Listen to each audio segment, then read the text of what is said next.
Salut tout le monde. Bon, bah écoutez, on va commencer cette petite vidéo sous forme de vlog. Euh, alors on est le 25 octobre 2020. Alors, je suis dans ma petite serre et je disais donc on va faire une petite vidéo sous forme de vlog où je vais parler un petit peu des différents projets, qu'ils soient techniques ou dans la serre. D'ailleurs, très souvent en ce moment, ils sont plutôt mêlés les uns aux autres. Donc comme vous pouvez le voir, la serre est plutôt prolifique, on va dire. J'ai assez peu... Bon, il faut dire que j'ai pas mal de bordel, parce que je suis en train de faire plein de trucs, et puis voilà. Donc là j'ai fait quelques petites modifs. Donc, je suis en train de réaménager l'espace technique, on va dire.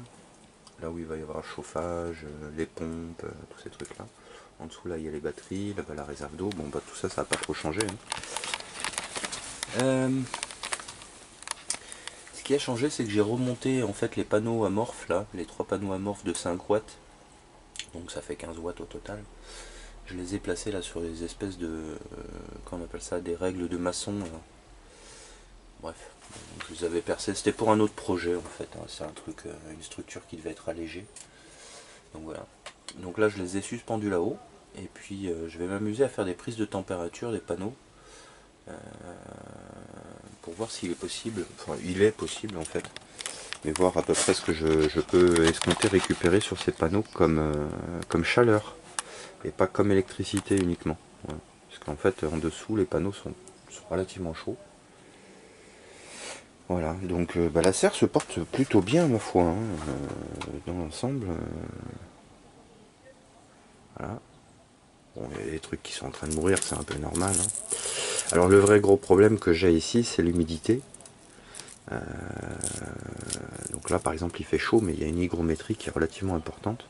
Alors la trappe là, le volet ouvrant automatique, c'est bien ouvert. Mais évidemment, toute la nuit, ou quand il fait froid, il reste fermé. Et là, bah, ça condense à mort. Et ça, les plants de tomates, ils aiment pas trop. Alors ils ont pas l'air de trop en souffrir pour le moment, mais en tout cas je subis une attaque là de bestioles apparemment. Je pense des punaises. Je pense qu'il y a des punaises qui ont piqué. Bon, ça va, c'est pas toutes, mais quand même. Bon, petite. Donc je disais oui, en fait, je vais faire ça sous forme de blog. Il y a différents petits projets, enfin petits, différents projets, dont certains n'ont pas trop progressé pour différentes raisons, notamment la machine à rayon X, enfin le scanner. Euh, j'ai un problème avec le plomb, en fait. Donc j'ai commencé à fabriquer des plaques en plomb. Le problème c'est que ça prend énormément de temps, c'est compliqué. Donc je vais essayer de voir à acheter du plomb directement, des feuilles de plomb même ondulées, quitte à les redresser après.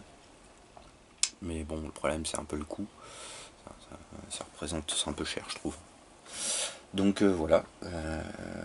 Après il y a le déshumidificateur là. Ouais, ça fait partie des trucs qu'il faut que je fasse assez rapidement parce que j'aimerais bien conserver une serre en état de fonctionner un peu plus, enfin améliorer un petit peu la performance, on va dire. Bon, quoique là on est pas mal, hein. C'est vrai que vous n'avez pas le recul, donc vous voyez pas trop. Mais...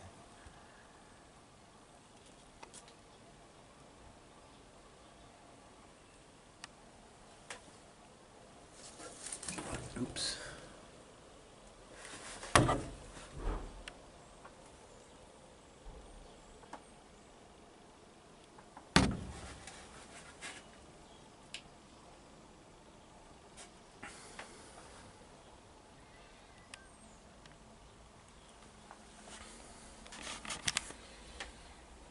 Alors celle-là, elle vient de se casser la gueule, évidemment. Alors celle-ci, elle fait un peu la tronche. Remarque, il faut comprendre que elle subit des attaques. Elle subit un peu des attaques. Et puis en plus de ça, ça c'est typique de l'humidité, ça. d'humidité. Alors il y a eu certainement un problème d'arrosage, il devait manquer un petit peu d'eau à un moment donné, ce qui l'a pas aidé. Et puis quand j'ai réarrosé, en fait, bah, il y avait un manque de racines, puisque les racines ont dû se dessécher un petit peu, ou mourir. Et ce qui fait que la plante là, elle a du mal à subir la transition été, automne, hiver, malgré qu'elle soit dans la serre, hein, à cause notamment de l'humidité. Parce qu'elle s'est faiblement redéveloppée par rapport aux autres. Alors il faut savoir que ces plants-là, en fait, sont des plants que j'ai recoupés au fur et à mesure. Sinon, c'était des plants comme ceux que je vous ai montrés plus haut. Ils montaient là, ils grimpaient, machin, ils allaient. Voilà. Mais au bout d'un moment, certains plants fatiguent. Et donc, du coup, bah pour ça, je coupe. Donc voilà. Donc super dimanche matin, en fait, moi j'aime bien, c'est plutôt tranquille, c'est plutôt paisible. Moi j'aime bien me poser comme ça dans la serre.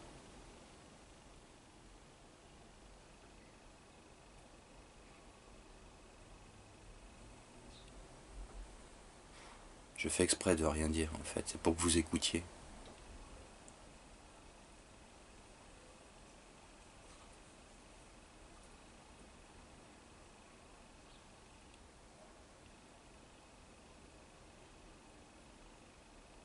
Vous les entendez peut-être pas, mais il y a des oiseaux, on n'entend pas trop les voitures, ça fait un flot lointain, ça c'est toujours chiant. De temps en temps on entend un véhicule, un peu plus proche. Mais quand il n'y a pas d'autres bruits de type humain, enfin j'allais dire synthétique, des bruits moins naturels, quand on prête l'oreille, on entend tout un tas de choses. On entend la terre aussi. On entend les animaux qui grattent dans le sol, on entend... ça surtout la nuit, moi j'aime bien me poser la nuit dans la serre. Et puis j'écoute. Et là en fait on entend le sol vivre, l'eau, on entend les plantes boire. Je plaisante pas, on entend les plantes boire, littéralement. On entend l'eau qui se rétracte dans les sols quand la plante est active. On sait pas, faut prêter l'oreille et puis c'est sur un temps assez important, mais on entend que de l'eau se fait drainer, qu'il y a quelque chose. Sans parler de la vie qui grouille dans les sols, hein. Enfin, moi j'essaie de faire en sorte de cultiver des plantes, mais j'essaie surtout de développer un habitat pour les animaux. Et en fait, la conséquence, c'est que bah, les plantes s'en portent relativement mieux, en définitive. Par exemple, là,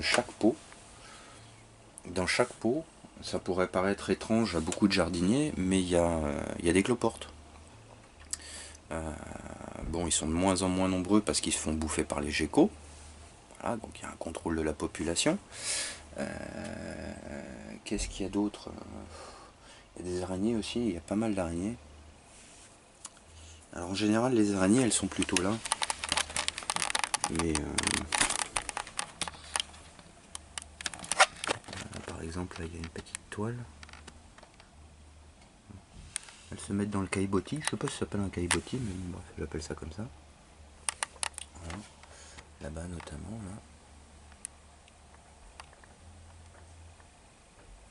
là. Hop.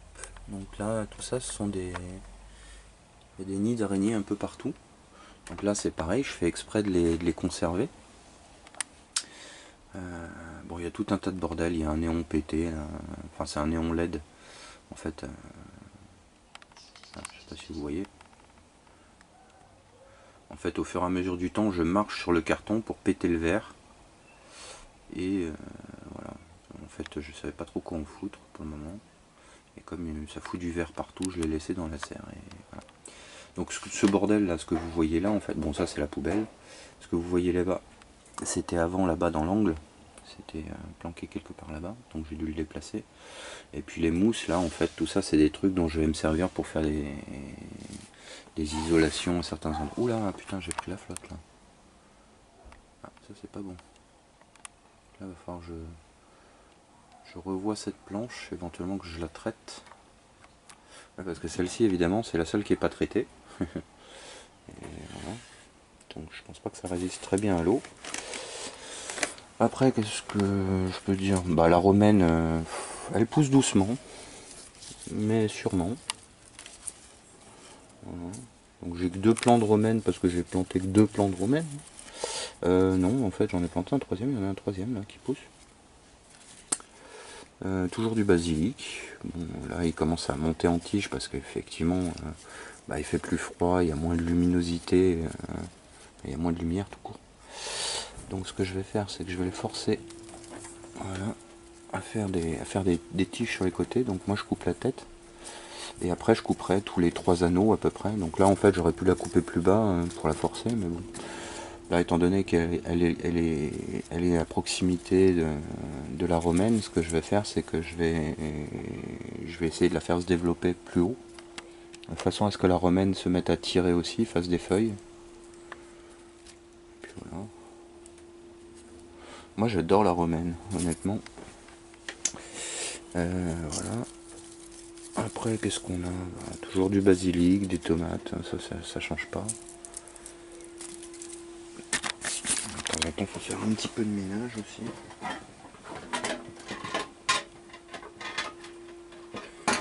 Bon, après, je sais pas, par exemple, là, il y a cette tomate, je pense qu'à mon avis, elle est malade. Bon, je la laisse quand même, je m'en fous.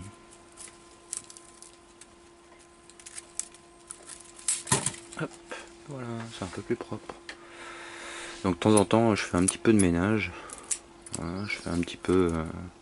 Alors, ça permet d'éclaircir aussi un petit peu, parce que comme il n'y a pas beaucoup de lumière, j'ai envie de dire, à chaque fois qu'on enlève des feuilles qui sont mortes, bah on dégage un peu de lumière éventuellement pour que d'autres feuilles qui sont pas encore trop fatiguées puissent continuer à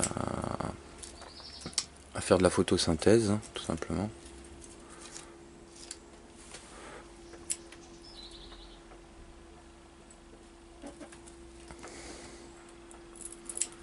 Puis je trouve ça plus joli quand même.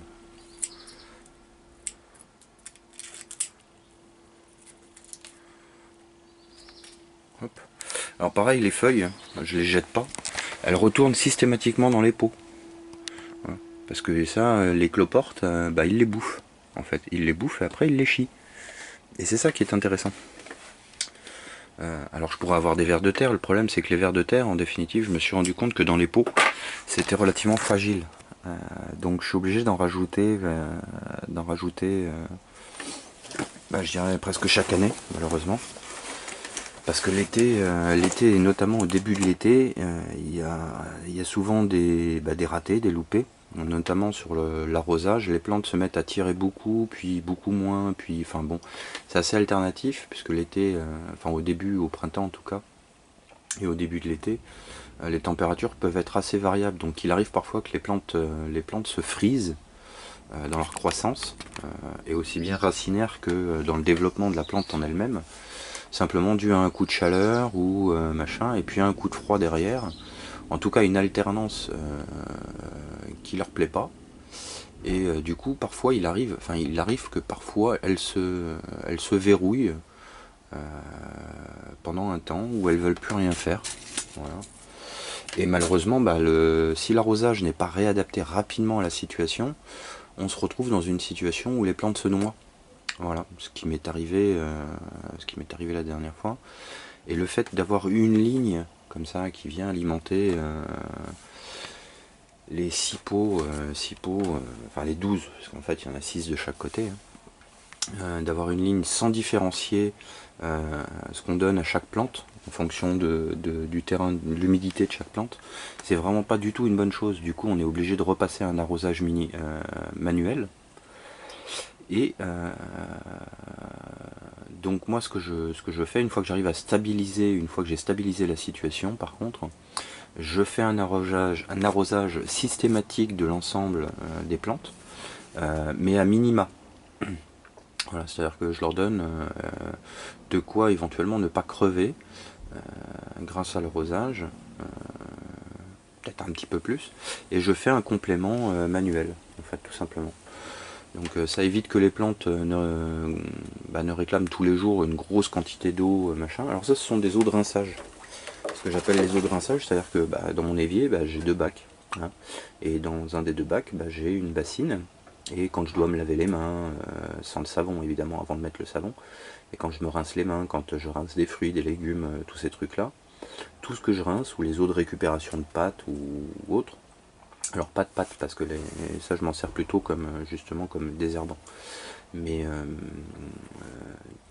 enfin, vous voyez ce que je veux dire, quoi, tout ce qui sera eau récupérable, pas forcément souillé avec du savon. Voilà, je récupère et puis j'arrose mes plantes avec ça. Ça fait de sacrées économies d'eau, hein, plutôt que de prendre de l'eau claire du robinet, ce qui est une stupidité. Voilà. Donc voilà. Bon, le pêcher de vigne, il est en train de nous laisser.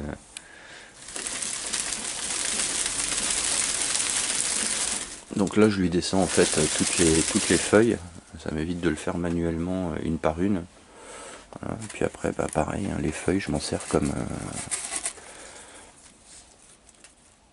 comme paillage, tout simplement, dans les pots.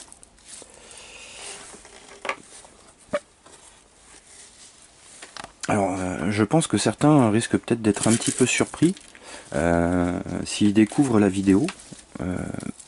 Pour une bonne et simple raison, c'est que oui, je suis dans une serre et oui, ma serre repose sur des pots en bois remplis de terre et en dessous du caillebotis, c'est du béton. Voilà. Donc oui, je suis sur une terrasse. Là, on peut voir les boîtes aux lettres, le cul des boîtes aux lettres là-bas. Voilà. Donc j'ai la largeur de la terrasse, j'ai le petit muret qui remonte et qui fait un peu suer, je vais dire, surtout l'hiver en définitive, mais pas tant que ça. Il faut juste réussir à faire lever les plantes suffisamment pour qu'elles dépassent un petit peu l'arbre et qu'elles bénéficient pleinement.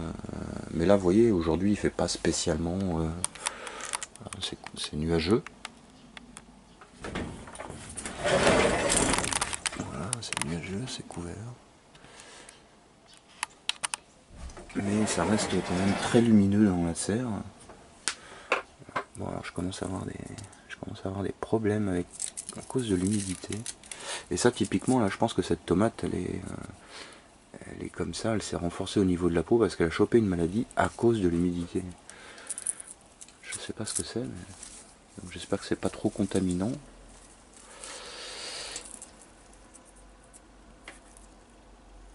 Voilà. Donc en général, la plante a tendance à faire des espèces de trucs beaucoup plus rustiques. J'ai envie de dire, on dirait presque de l'écorce d'arbre, avec des fruits bizarres. On dirait que celui-là il s'est fait bouffer par quelque chose étrange.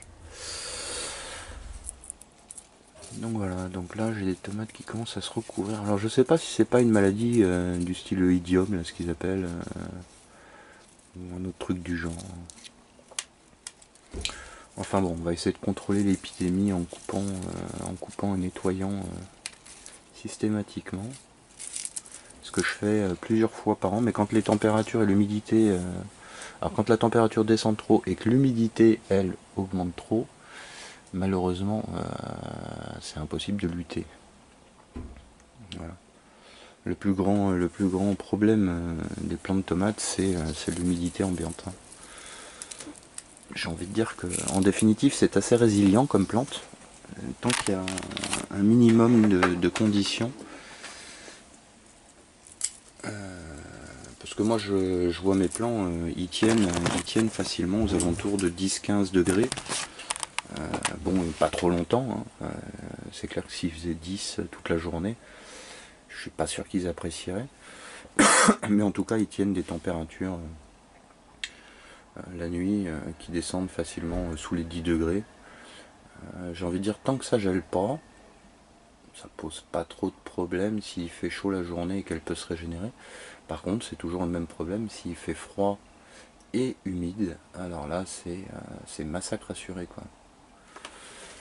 D'où le fait qu'il faille que je fabrique le déshumidificateur. Alors ça fait partie des trucs que je suis en train de faire actuellement.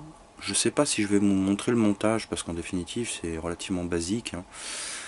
C'est un couvercle qu'on appelle ça, de glacière de camping, que je vais juste modifier, où en fait je vais aspirer l'air dans la zone froide, et l'air froid qui sera expiré par cette zone sera renvoyé donc sur l'aspiration zone chaude pour être réchauffé et renvoyé dans la serre. Une zone tampon dans la partie froide, dans la partie expulsée froide du module à effet Peltier, servira à récupérer l'eau, les condensés, et une fois débarrassé d'une partie de son humidité, renvoyé sur la partie chaude pour être réchauffé et renvoyé dans la serre. Ce qui devrait non seulement ce qui devrait en plus améliorer, je pense, le comportement du module à effet Peltier, en ce sens que si je renvoie l'air froid sur la partie chaude, je vais donc l'inciter à descendre encore un peu plus bas en température, ce qui devrait augmenter son rendement en termes de capacité de déshumidification. Voilà.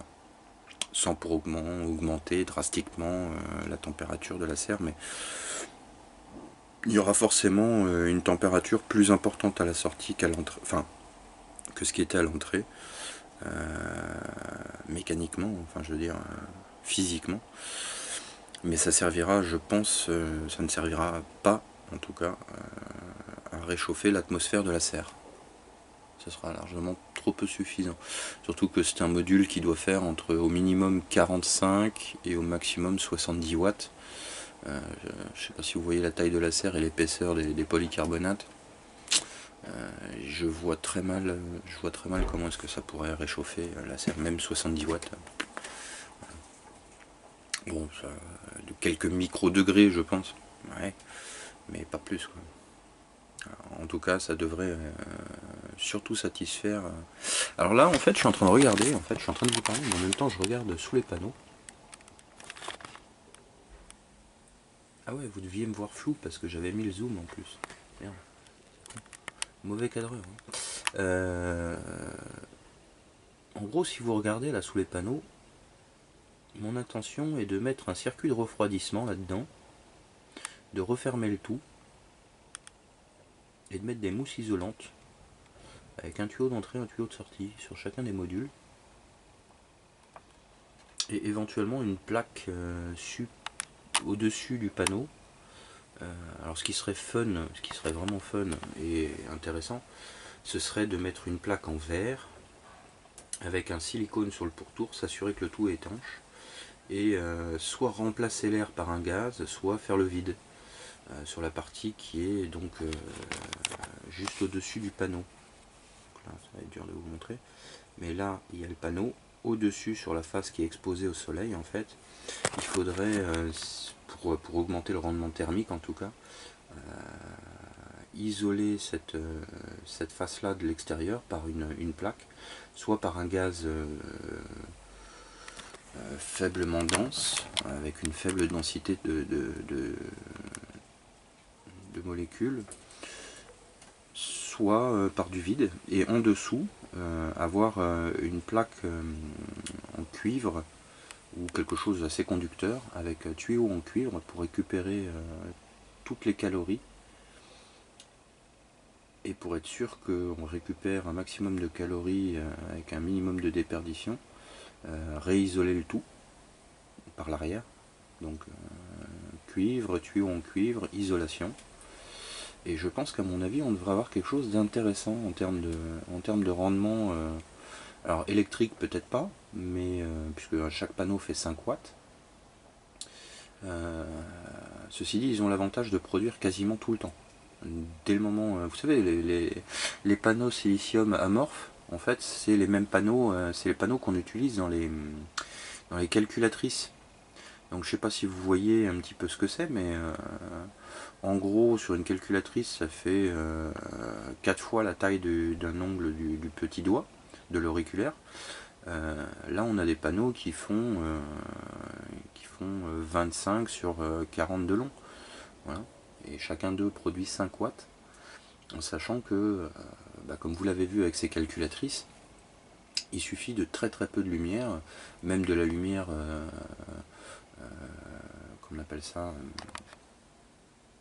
synthétique, enfin voilà, de la lumière artificielle, suffit à produire de l'énergie.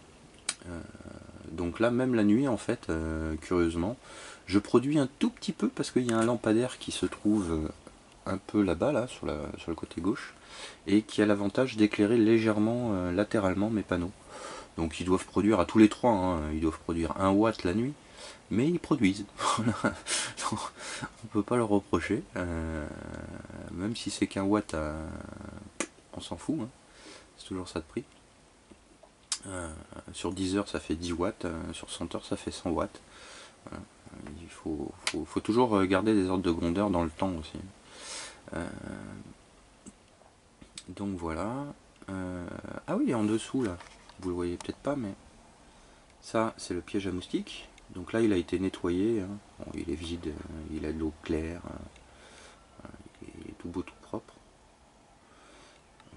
Je l'ai vidé et nettoyé il n'y a pas longtemps. Il était plein. Et puis il y a des geckos qui vivent là-bas aussi. Alors je sais pas si vous l'avez vu, mais en fait j'ai l'impression que ça leur sert aussi de point d'eau et de point de chasse, parce qu'en fait soit les moustiques viennent pondre, soit ils ont réussi à pondre et ça tombe dans le piège, et donc là en fait les moustiques qui sont capables d'en ressortir sont nettement moins nombreux. Mais en tout cas les moustiques se font attraper à l'entrée. Quand ils viennent pondre, ils se font déchirer par les geckos qui sont planqués là derrière les petites bûchettes, derrière les petits machins. Et d'ailleurs là ce que je suis en train de zoomer, voilà. Alors ça va faire plaisir à Totor, c'est une merde de gecko. Voilà. Donc il se planque là. Mais même là, hein, l'hiver, même l'hiver, je les vois, enfin l'hiver, j'en ai vu un hier ou avant-hier, un assez gros d'ailleurs, qui se baladait là-bas près des boîtes aux lettres, parce qu'il faut reconnaître que dans la serre, il fait chaud. Je sais pas quelle température il fait là, mais... Voilà, là il fait 24 degrés 8. Bon, mais par contre il fait 78% d'humidité. J'aimerais bien descendre à 60. Voilà. Donc là, les geckos se donnent rendez-vous là sur le côté de la boîte aux lettres ou machin, enfin bon, bref. Donc ils s'éclatent là-dedans quoi. Donc là-dessus il y a un faux sol, hein, il y a un faux plancher. En dessous il y a encore de l'espace. Donc en dessous ça va être pour les récupérateurs de chaleur. Tiens, il y a encore de la merde de gecko. Et puis là c'est pas des petits geckos, hein. Ça c'est pas des bébés. Ouais, il y en a partout. Il y en a partout. Donc en dessous c'est creux, et donc là c'est la zone dans laquelle je vais faire les échangeurs thermiques avec gaz d'échappement et réchauffement de l'eau. Et puis ensuite de ça, retour là-bas dans la cuve. Alors la cuve c'est pareil, il faut que je trouve le moyen de l'isoler. Alors certains ont eu certaines paroles pour dire ouais, tu n'y arriveras jamais, tu peux pas, patati patata. Bon, il existe des mousses assez compactes qui ont des taux d'isolation relativement bons.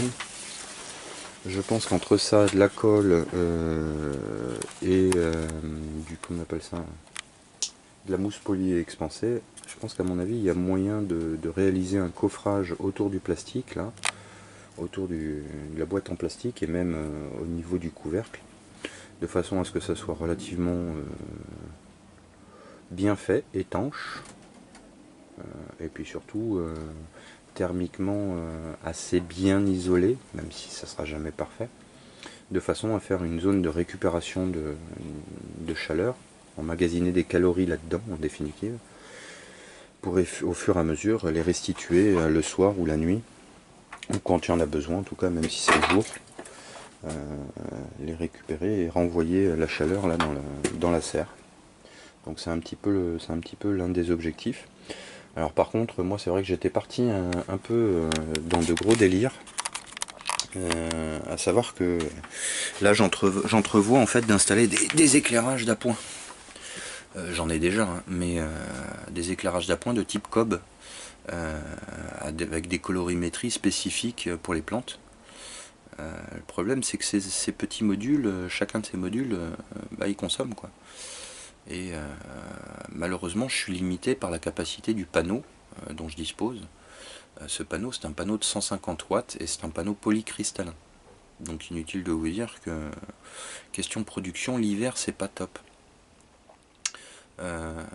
Donc j'envisage éventuellement de me trouver un panneau, si possible semi-souple, de 300 watts, 310 watts, en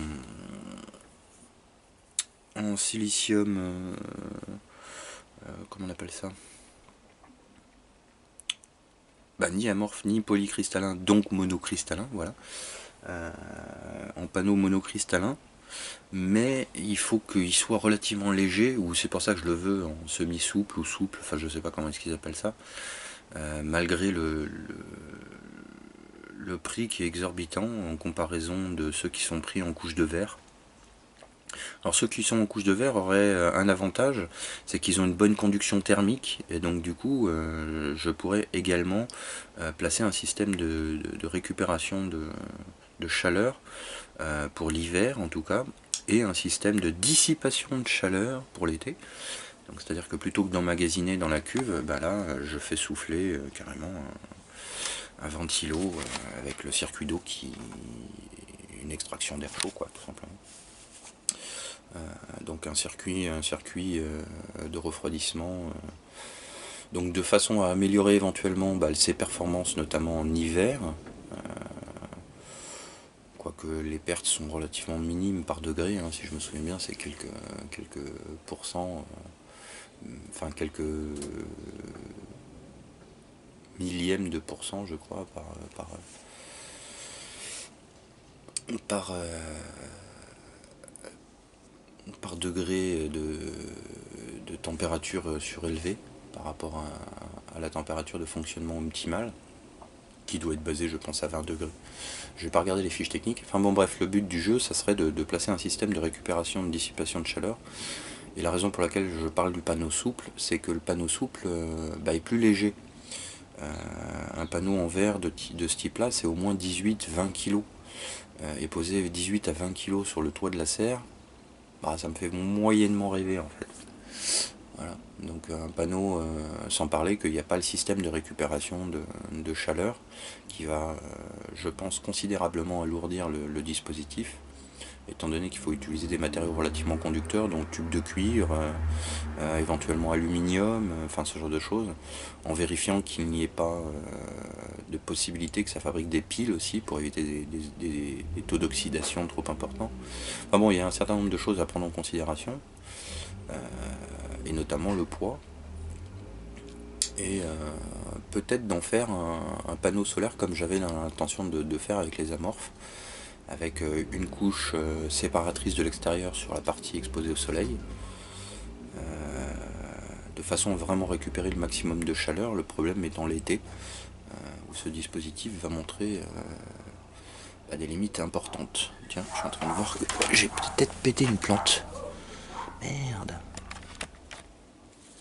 Ah oui. Ah oui. Donc là j'ai un poivron là qui a pas aimé quelque chose en tout cas. Alors pour le moment j'ai envie de dire qu'il est raccroché à la vie par une corde là. Mais ouais. Tiens, une bestiole a encore essayé de bouffer un de mes poivrons. Merde. C'est marrant, c'est souvent l'automne que ça me fait ça d'ailleurs. L'été il n'y a pas... Bah oui, parce que l'été il y a les geckos. Ouais. L'été ils sont beaucoup plus présents. Alors ils grimpent carrément sur le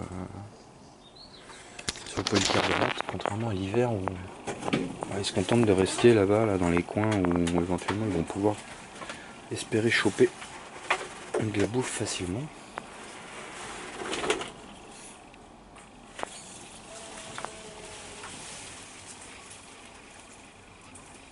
Et là, toujours le piment, lui. Ça fait 2 ans qu'il est là, ça fait 2 ans que...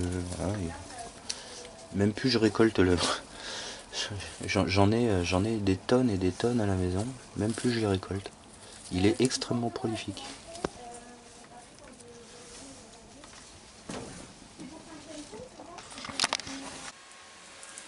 Waouh! Bon, ok. Bah, je sais plus où j'en étais du coup. Oui, enfin c'est toujours le vlog, hein. J'ai pas changé. Ouais. En fait, les choses se modifient ici, mais bizarrement. Donc déjà, bah, je vous présente des nouveaux arrivants, vraiment tout neufs, hein. Je sais pas si vous les voyez. Ce sont mes premiers petits bébés grillons. Voilà. Donc là, on est le 25, ceux-là ont 2 jours.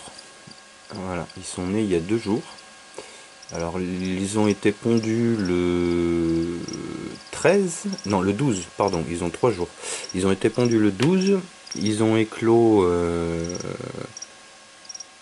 le 21 et le 22, si je me souviens bien de ce que j'ai noté. Enfin, ils ont commencé à éclore le 21 et puis ceux qui ont été pondus le lendemain, voilà, éclos le lendemain, quoi, tout simplement. Ils sont pas tous sortis, donc voilà.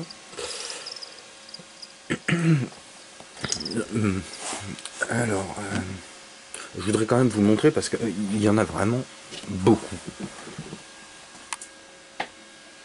On se rend pas compte comme ça, mais...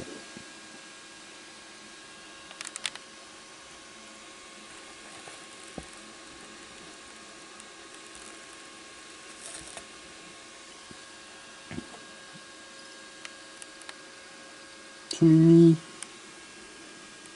Voilà, ça c'est l'endroit dans lequel ils sont nés. Alors ça c'est une deuxième série, ceux que vous voyez là en fait, c'est une deuxième ponte. Ça c'est, ils ont commencé à sortir le 23. Le 23 ils ont commencé à sortir donc de ce pot que j'ai placé au tout début. Donc j'ai vu les tout premiers sortir, si ce n'est pas le premier. Et là je suis en train de les laisser éclore là-dedans. Et puis là je vais les remettre en couvaison. Parce que là il y en a vraiment plus du tout qui remontent, ou il y en a un ou deux qui se promènent, mais voilà c'est tout. Là celui-là normalement, hop là, voilà. Bon, il est presque vide.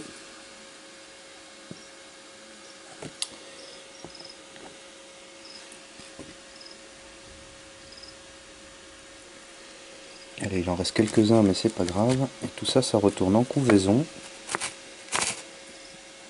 Donc on va lui retrouver le couvercle.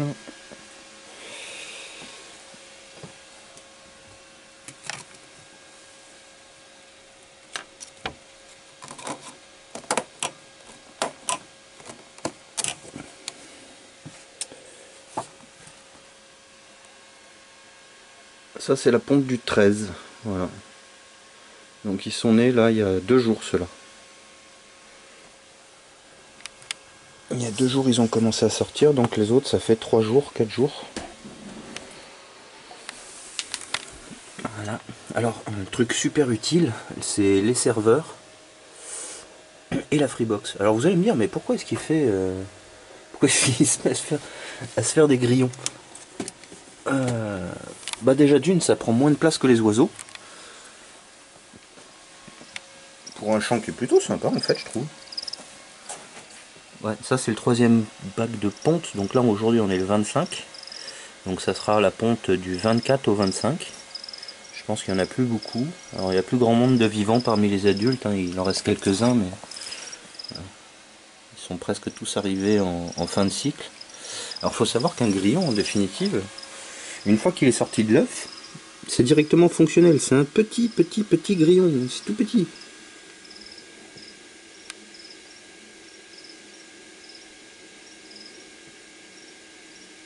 Oups, désolé.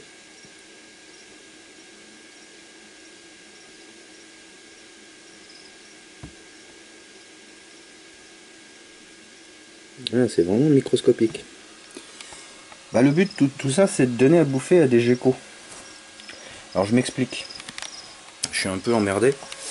Parce que dans mon appart, c'est devenu un squat à gecko en fait. L'été, ils y rentrent. Il y a beaucoup de bébés. Alors je sais pas s'ils sont rentrés. J'ai déjà croisé une grosse femelle, très très grosse, une proche de dans ma chambre en fait. Et bah, j'ai l'impression que ça a pondu un peu partout quoi. Et là j'ai encore retrouvé un bébé et malheureusement il y a des décès. Il y a des décès parce que c'est tellement petit euh, que bah, quand on ouvre une porte, des fois ils sont planqués en dessous de la porte. Quand on se déplace la nuit, bah, des fois on marche dessus. Donc là je commence à en avoir un peu ras-le-bol quoi. Et comme j'arrive pas à les foutre dehors, enfin les foutre dehors, vu qu'il fait un peu froid et qu'il y a des chats, même si je les foutais dehors, je réduirais quand même leur espérance de vie. Donc mon objectif c'est de réussir à les capturer et de leur faire passer l'hiver en toute sécurité dans une boîte avec de la nourriture, enfin voilà, un terrarium quoi. Voilà. Et puis de les relâcher au printemps. Comme ça je conserverai le terrarium pour l'année prochaine parce que je sens que ça va recommencer comme ça tous les ans. Et comme je retrouve, bah, j'en suis quand même au quatrième gecko, quatrième ou cinquième gecko mort chez moi. Sur la petite dizaine que j'ai pu croiser, ça commence à me faire un peu chier. Surtout que j'aime bien ces bêtes. Donc voilà. Et bah, c'est à peu près tout pour les geckos quoi. Donc ça c'est mon objectif. Alors je sais que j'ai bien conscience, hein, c'est une espèce protégée, mais justement mon objectif c'est de faire en sorte de la protéger parce que décidément son lieu de vie c'est pas que dehors quoi. C'est moi tous les ans j'ai des geckos. Mais là cette année particulièrement j'en retrouve beaucoup. Alors il faut dire qu'il y a de quoi se planquer chez moi, hein. Il y a des points de chaleur, et puis j'ai découvert aussi que ben, ils pouvaient rentrer de par... en fait il y a le toit au-dessus, et en fait ils descendent entre le mur et l'isolant, et ils sortent par derrière les radiateurs en fait. Ils sortent par derrière, il y a le trou où il y a la prise avec le câble qui rentre, et ben, il y a des bébés qui passent par là, et de temps en temps j'entends des adultes dans le mur. On les entend se déplacer, ça fait un bruit, on sent que c'est pas un rat quoi. Il y a une espèce de frottement spécial qui est typique. Voilà. Donc c'est vraiment la maison des geckos et du coup bah, il faut que je trouve le moyen d'éviter d'avoir de nouveaux décès quoi. Donc j'en ai deux là dans l'appart, dont un qui est toujours planqué, bah, c'est celui qui me fait la fameuse danse. Vous avez pu voir sur une autre vidéo, il me fait la petite danse tous les soirs. Alors là, il a changé d'habitat. Enfin, il s'est déplacé. Maintenant, il vit plus... bah, je vais vous montrer en fait. Son habitat, avant, c'était quelque part là derrière. Il se planquait dans l'été. Il se planquait quelque part là-dedans. Il ressortait là. Il venait par ici. Il faisait sa petite danse avec son petit machin. Il se posait là, il faisait une petite danse. Il regardait s'il n'y avait pas à bouffer. Et s'il n'y a pas à bouffer ou s'il y a à bouffer... il finissait sa course pour arriver en milieu de nuit sur la lampe qui est là-bas au fond. Voilà. Donc là j'ai mis une petite maison à oiseaux en espérant qu'un jour bah, il décide de rentrer, que je puisse refermer le truc, comme ça je le capture et je pourrais le mettre dans un terrarium pour l'hiver. Mais bon, on est le 24, je l'ai toujours pas chopé. Alors je le croise hein, des fois la nuit, hein. C'est ça le pire, c'est que bah, il fait pas spécialement chaud dans l'appart. Il fait entre 17 et 20 degrés, j'ai envie de dire, mais il continue à se balader. Voilà. Alors l'autre, le dernier qui est mort, il est mort il n'y a pas très longtemps. Sous la porte, en fait il était sous la porte, sous la porte de la chambre, et quand j'ai ouvert la chambre, eh ben, en fait il a été roulé, bref c'était pas joli à voir quoi. Donc voilà, c'est mon programme pour essayer de protéger les geckos qui vivent ici. Surtout que j'aimerais bien que, voilà, enfin, je veux dire, il y a du matériel électrique, machin, ils peuvent s'électrocuter facilement. Voilà, donc ça c'était la partie gecko. Après, qu'est-ce qu'il y a d'autre? Bah toujours... Alors j'ai déplacé une partie de la serre. Voilà, donc j'ai coupé des gourmands sur les plants de tomates qui sont en bas. Donc ça fait déjà un moment, hein, elles ont 2-3 semaines là, celle-là. Voire un peu plus. Alors ce qui est impressionnant c'est que ça a poussé extrêmement rapidement. Donc là c'est ce qu'on appelle de l'hydroponique. Donc il y a de l'eau, des billes d'argile et puis c'est à peu près tout quoi. Alors faut juste mettre des nutriments dans l'eau. Alors pour ça, moi je me suis juste, j'avais une bouteille d'Algo Flash, une vieille bouteille pour des plantes en terre. Je fais une dilution dans de l'eau en secouant très fort et en dosant au minimum. Je fais une correction d'acidité avec de l'acide phosphorique pour augmenter légèrement le taux d'acidité de l'eau. Et a priori ça a l'air de fonctionner. Basilic. Bon, malheureusement je n'ai qu'un seul cob, donc j'ai pas fabriqué les autres. Alors le cob en fait, bon, comme j'avais pas grand chose sous la main, j'ai pris un dissipateur de CPU et avec son ventilo. C'est ce que vous entendez en fait, et qui doit à mon avis couvrir un peu le son de ma voix. Donc il faut que je parle peut-être un peu plus fort. Voilà. Et puis j'ai monté le cob directement sur le, voilà, avec 4 vis, tout simplement, hein, un truc tout con, facile à faire. Voilà. Et puis bah là, il y a même de la menthe. Alors ici il y a du basilic, là il y a de la menthe, là c'est en train de crever. Ah oui, parce que elle en fait, il y a eu une torsion ici, donc elle s'est pliée à cet endroit-là et elle a eu, c'était pas joli. Alors le problème de l'hydro, c'est qu'en définitive la plante elle devient beaucoup moins robuste. Elle pousse super bien, mais elle est beaucoup plus fragile. C'est de la flotte en fait. Et j'ai l'impression que les fruits ou les légumes que j'aurai risquent de se transformer en flotte. Alors il faut peut-être nourrir davantage les plantes. Pour le moment je sais pas. Là je vais essayer de repiquer aussi de la menthe, mais a priori ça n'a pas l'air d'être la grande forme. Toujours du basilic. Ah merde, elle a pas pris. Putain. Un autre plant de tomate là. Vous savez les tomates ovales? Celles que j'ai en bas là. Ouais. Je vais espérer, mais parce que je les aime bien ces tomates, elles ont un bon goût.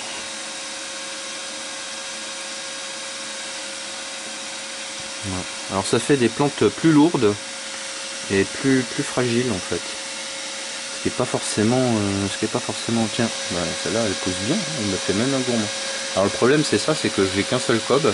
Enfin j'en ai 10 hein, mais j'en ai qu'un seul de monté. Les autres.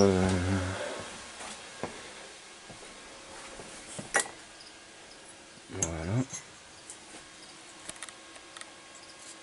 Donc ça c'est un autre. Ça je pense que ça devait être un dissipateur pour un P4. Parce qu'il est carrément massif, il est très lourd. Ça j'ai l'impression que c'est en cuivre. Non, c'est même pas une impression, ça doit être en cuivre vu le poids. C'est assez impressionnant celui-là. Alors pourquoi je mets un ventilateur en plus? Tout simplement quand le ventilateur est à l'arrêt, ici quand on regarde la consommation, alors là on est sur 25 volts hein, mais le cob est alimenté en 12, j'ai un convertisseur, donc il faut penser que le courant ici, il faut à peu près le doubler, voilà, pour savoir ce que consomme le cob sous 12 volts. Donc là on serait à 3 ampères sous 12 volts. Et ça peut énormément monter en fait si on refroidit pas le cob. Je passe de alors là c'est un 3 parce que c'est relié à un panneau solaire en même temps. Donc là j'ai un amorphe qui est là, qui me permet de ne pas être vu depuis en bas, depuis le rez-de-chaussée en fait, parce que j'ai des voisins, voilà, ils ont un bout de jardin. Donc comme ça permet qu'ils ne voient pas ce qui se passe chez moi et en même temps je récupère un peu de luminosité. Et ça c'est du panneau solaire amorphe, donc dans tous les cas ça produit toujours un petit peu, même quand le soleil ne tape pas dessus. C'est pas extraordinaire mais voilà. Donc je récupère toujours 200-300 milliampères, en tout cas comme ça en temps, avec le soleil qui tape pas directement dessus. Et un peu plus voilà, quand le soleil tape dessus, hein, normal. Donc voilà. Donc là c'est pour ça que ça fluctue, en fait ça dépend de la luminosité extérieure et de ce qu'apporte le panneau. Mais en règle générale, là sous cet état là avec un ventilateur ça tourne aux alentours de 1,5. D'accord. Et si on prend donc 1,5, on multiplie par 2 pour 12 volts, donc on sera à 3 ampères pour 12 volts. Lorsque je fais le test de débrancher le ventilateur, on monte là à 2 ampères et des brouettes. Ce qui nous fait un peu plus de 4 voire presque 5 ampères sur le cob.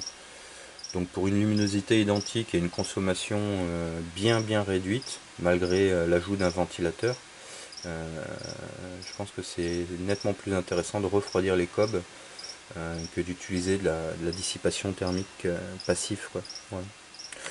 Donc c'était le petit sujet. Ah bah tiens, il y a le deuxième qui est là. Voilà. Celui-là il est monté, ou presque. Donc j'ai plus qu'à brancher le ventilo. Hop.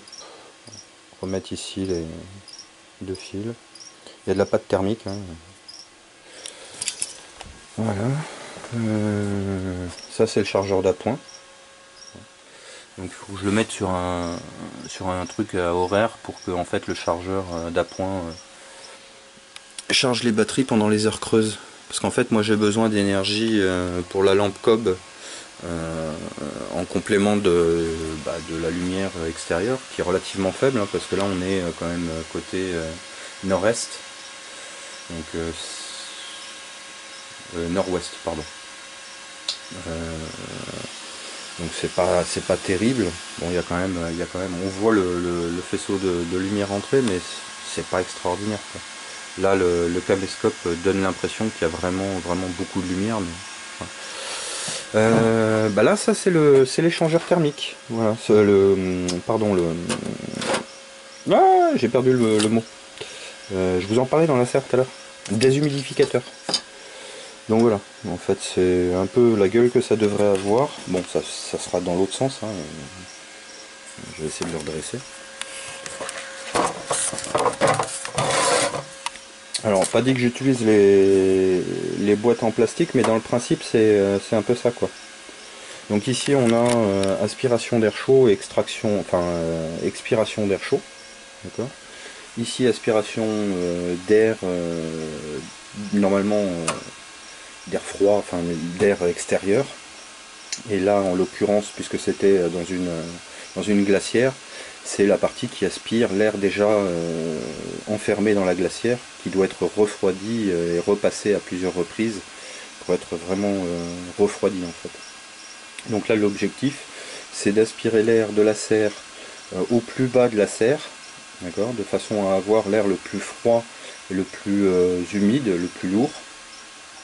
L'aspirer ici, le passer dans un circuit ici que j'ai modifié, donc normalement ça sort directement du dispositif.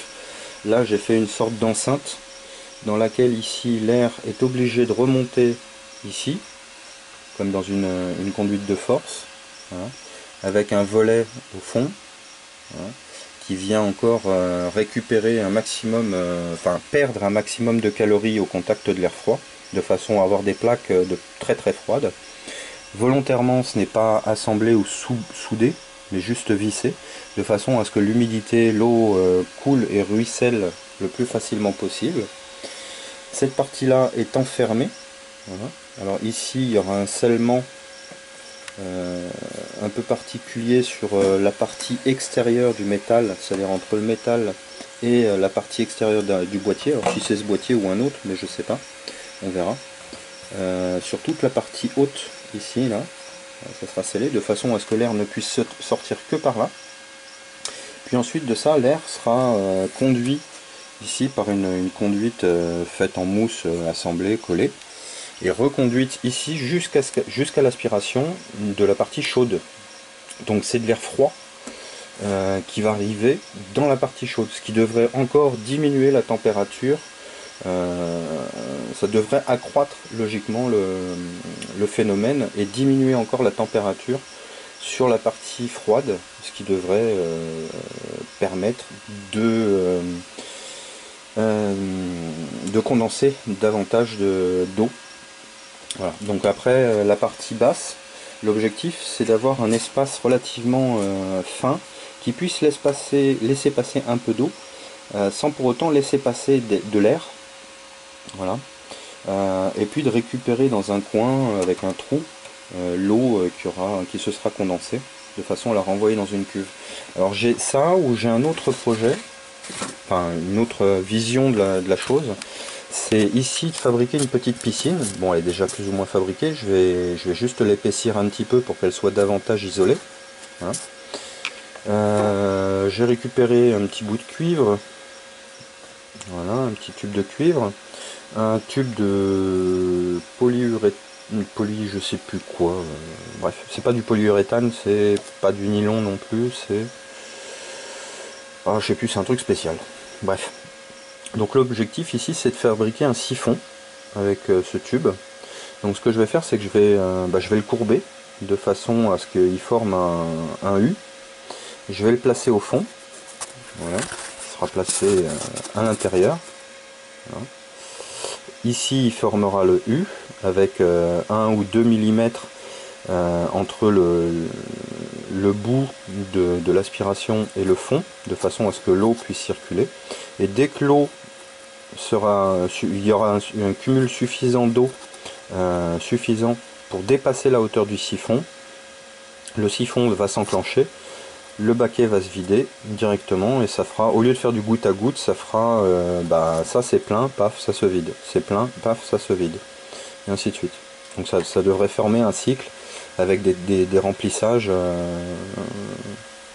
voilà, à temps déterminé en fonction de la puissance qu'on va utiliser pour le faire fonctionner. Donc celui-ci on peut le faire fonctionner de 45 à 70 watts. C'est très dépendant en fait de la tension d'alimentation qui se situe entre 11 et 14 volts. Bon, ça peut monter un peu plus et ça peut descendre beaucoup plus bas.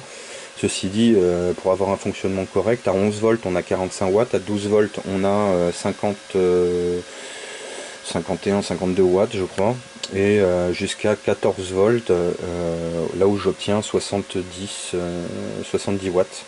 Voilà. Donc ça c'est la partie, voilà, le projet du jour qui n'avance pas depuis 3 jours.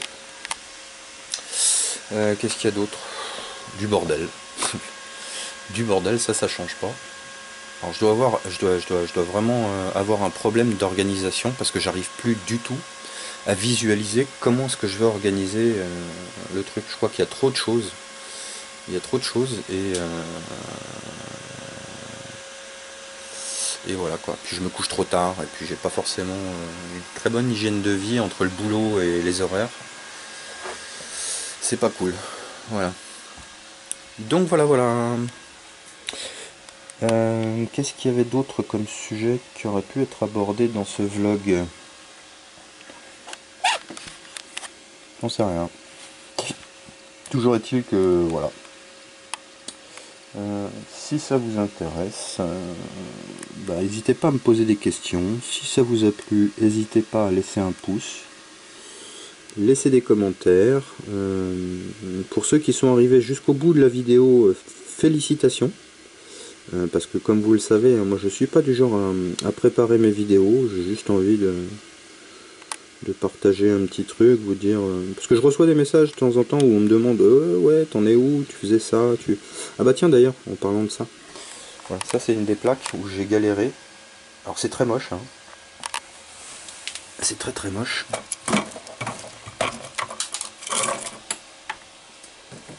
Je vais essayer de vous montrer. Ça c'est une plaque de plomb que j'ai fabriquée pour le projet... Oups. Ouais, désolé pour l'oscilloscope. Alors j'ai regardé au fait l'oscillo. Comment te dire? Et je crois qu'il va finir sa vie en autre chose qu'un oscillo. Le tube, je l'ai pas encore testé, faudrait que je le teste. Mais éventuellement je fabriquerais bien une horloge ou un truc, un terminal, un VT100 à l'ancienne ou une connerie comme ça quoi. Franchement ça me ferait kiffer. Surtout qu'il y a des kits, pour fabriquer des horloges. Donc, ouais. Bon, enfin bon bref, j'en reviens à la plaque de plomb. En gros, c'est ni plus ni moins qu'un PCB. Hein, voilà, on voit encore les traces de cuivre ici. Donc j'ai récupéré du plomb de batterie que j'ai fait fondre une première fois, où j'ai fait des espèces de lingots qui n'étaient pas forcément très beaux. Et puis après, je suis allé chercher le chalumeau. Et j'ai commencé à chauffer les barreaux de plomb, et puis j'ai laissé couler au goutte à goutte. Donc tout ça en fait, si vous voulez, c'est du goutte à goutte. Voilà. Donc là on voit il y a des endroits où il y a des trous, donc ça peut être comblé assez facilement, j'ai envie de dire, mais c'est une chienlit sans nom. Surtout que j'essaye d'avoir au minimum à peu près 1 millimètre de hauteur. Donc je pense que je les ai hein, mais voilà quoi. Et ça pèse lourd. Ça n'a pas l'air comme ça, mais là il y a facile. Le PCB il fait 1,5 kg.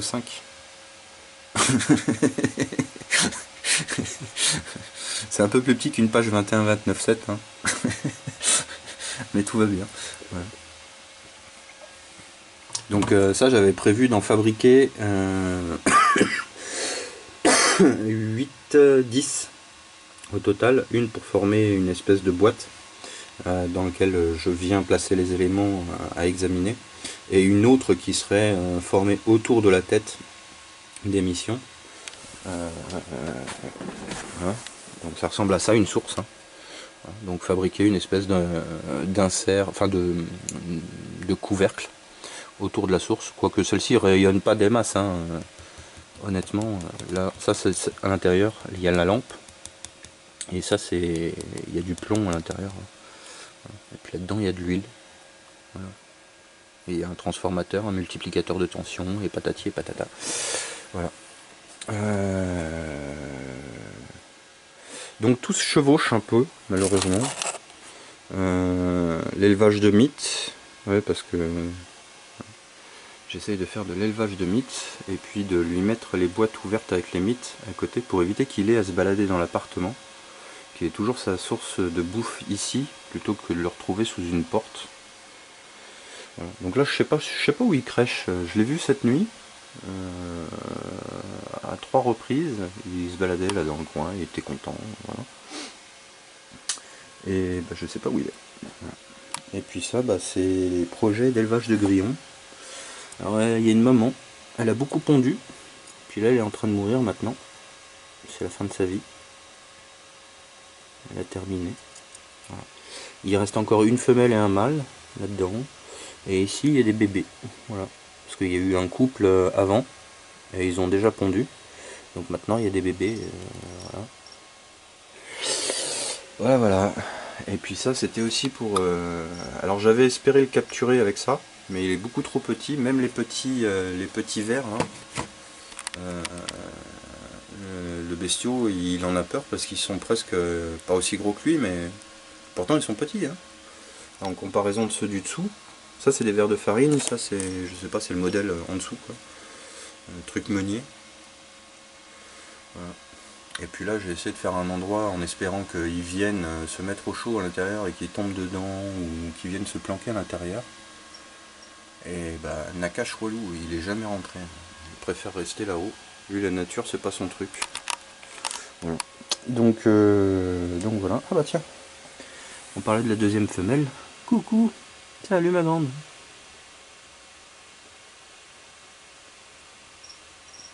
Tu viens voir si elle est morte? Tu vas te taper un steak? Oui, parce que c'est des animaux en fait. J'ai l'impression qu'en fait le grillon a quelque chose de très, comment dire, familier. Plus je le regarde, plus j'ai l'impression de croiser un cafard gonflé aux stéroïdes en fait. Ça m'a l'air d'être un cafard géant en fait le truc. Mais c'est quand même plus sympa parce que ça fait une petite musique sympa. Enfin, quoique les cafards ça fait de la musique aussi. Ça fait... Oui, oui, les cafards ça chante. Effectivement. Je me souviens de ça. Quand j'étais gosse. Bref. Bah voilà, je crois qu'on a fait à peu près le tour des trucs que je suis en train de faire. En fait non, on n'a pas fait le tour des trucs que je suis en train de faire parce que je suis en train de faire plein de trucs, mais je peux pas parler de tout ce que je suis en train de faire parce que c'est étalé partout en fait. Là je suis en train de regarder à gauche et je suis en train de voir que j'ai récupéré par exemple ça. Voilà. Donc je l'ai pas démonté, mais il est parfaitement fonctionnel, il est même chargé. Ouais. Vous savez, dans les bacs de récupération. Hop, voilà, il est même chargé le truc.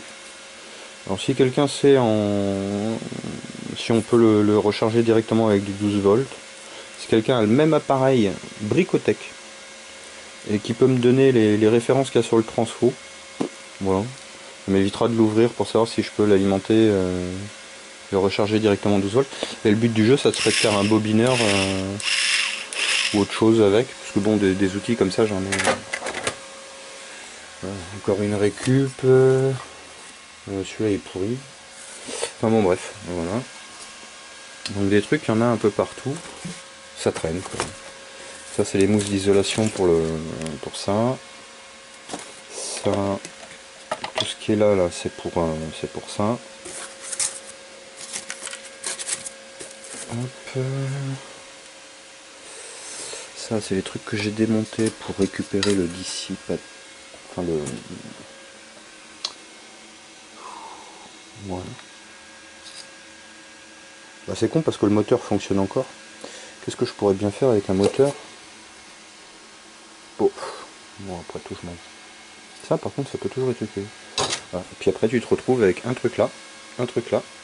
Ça c'est une chute d'un truc que j'ai coupé pour. Bah, c'est les trucs que vous avez vu dans la serre en fait.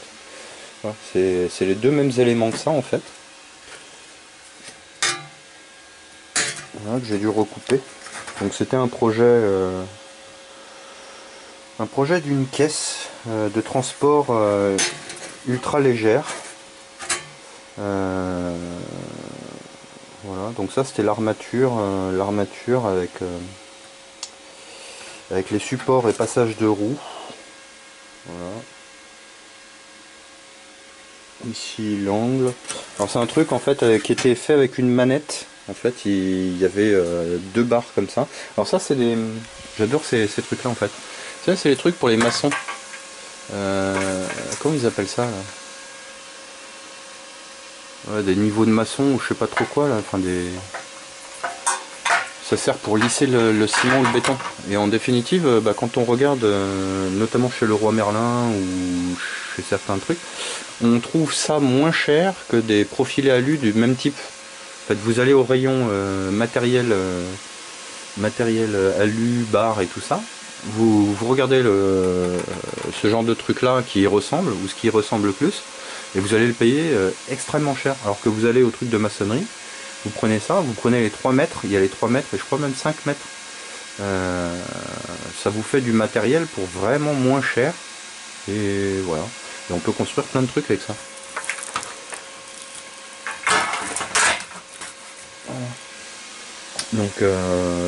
Donc à la base c'était comme ça. Et puis après, ce que j'ai décidé de faire, pour alléger encore la structure, tout en essayant de préserver au maximum sa rigidité et sa solidité, c'est de faire un certain nombre de trous mais en décalé en fait. Donc ils sont tous décalés. Je peux pas vous expliquer plus que ce que vous ne voyez. Je pense qu'à mon avis c'est assez parlant. Et du coup ça fait un truc. Et dans les tests que j'ai fait, ça se déforme pas beaucoup plus, voire quasiment pas en fait.